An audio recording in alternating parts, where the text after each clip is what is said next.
ತುಮಕೂರು ಜಿಲ್ಲೆಯ ಸಿರಾ ತಾಲೂಕಿನಲ್ಲಿ ಇಂದು ಭೀಕರ ರಸ್ತೆ ಅಪಘಾತವೊಂದು ಸಂಭವಿಸಿದೆ. ರಾಷ್ಟ್ರೀಯ ಹೆದ್ದಾರಿ 48ರ ದ್ವಾರಾಳು ಬ್ರಿಡ್ಜ್ ಬಳಿ ಟೈರ್ ಬರಸ್ಟ್ ಆಗಿದ್ದ ನಿಂತಿದ್ದ ಲಾರಿಗೆ ಕೆಎಸ್ಆರ್ಟಿಸಿ ಸರ್ಕಾರಿ ಬಸ್ ವೇಗವಾಗಿ ಬಂದು ಡಿಕ್ಕಿ ಹೊಡೆದ ಪರಿಣಾಮ ಬಸ್ಸಿನಲ್ಲಿದ್ದ ಸುಮಾರು 35ಕ್ಕೂ ಹೆಚ್ಚು ಪ್ರಯಾಣಿಕರು ಗಂಭೀರವಾಗಿ ಗಾಯಗೊಂಡಿದ್ದಾರೆ. ಚಿಕ್ಕಬಳ್ಳಾಪುರ ಜಿಲ್ಲೆಯ ಶಿಡ್ಲಘಟ್ಟದಿಂದ ಚಿತ್ರದುರ್ಗದ ಕಡೆಗೆ ಪ್ರಯಾಣಿಸುತ್ತಿದ್ದ ಕೆಎಸ್ಆರ್ಟಿಸಿ ಬಸ್ ಸಿರಾ ತಾಲೂಕಿನ ದ್ವಾರಾಳು ಸೇತುವೆ ಬಳಿ ತಲುಪಿದಾಗ ಈ ಅವಘಡ ಸಂಭವಿಸಿದೆ. ರಸ್ತೆಯ ಬದಿಯಲ್ಲಿ ಲಾರಿಯೊಂದು ಟೈರ್ ಸ್ಫೋಟಗೊಂಡಿದ್ದರಿಂದ ಚಾಲಕ ಲಾರಿಯನ್ನು ಅರ್ಧದಲ್ಲೇ ನಿಲ್ಲಿಸಿ ಹೋಗಿದ್ದ. ಈ ವೇಳೆ ವೇಗವಾಗಿ ಬಂದ ಕೆಎಸ್ಆರ್ಟಿಸಿ ಬಸ್ ಚಾಲಕನ ನಿಯಂತ್ರಣ ತಪ್ಪಿ ಲಾರಿಯ ಹಿಂಭಾಗಕ್ಕೆ ಬಲವಾಗಿ ಡಿಕ್ಕಿ ಹೊಡೆದಿದೆ.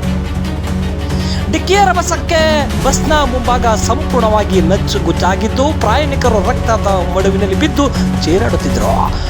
ಅಪಘಾತದಲ್ಲಿ ಗಾಯಗೊಂಡ 35 ಪ್ರಯಾಣಿಕರನ್ನ ತಕ್ಷಣವೇ ಸ್ಥಳೀಯರು ಮತ್ತು ಪೊಲೀಸರು ಸಹಕಾರದೊಂದಿಗೆ ಸಿರಾ ಸರ್ಕಾರಿ ಆಸ್ಪತ್ರೆಗೆ ದಾಖಲಿಸಲಾಗಿದೆ.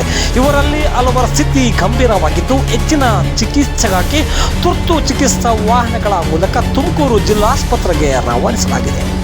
ಆಸ್ಪತ್ರೆಯಲ್ಲಿ ಗಾಯಾಳುಗಳ ಅರ್ಥನಾದ ಮುಗಿಲು ಮುಟ್ಟಿತು. ತಾವರೆಕೆರೆ ಪೊಲೀಸ್ ಠಾಣಾ ವ್ಯಾಪ್ತಿಯಲ್ಲಿ ಈ ಘಟನೆ ನಡೆದಿದೆ.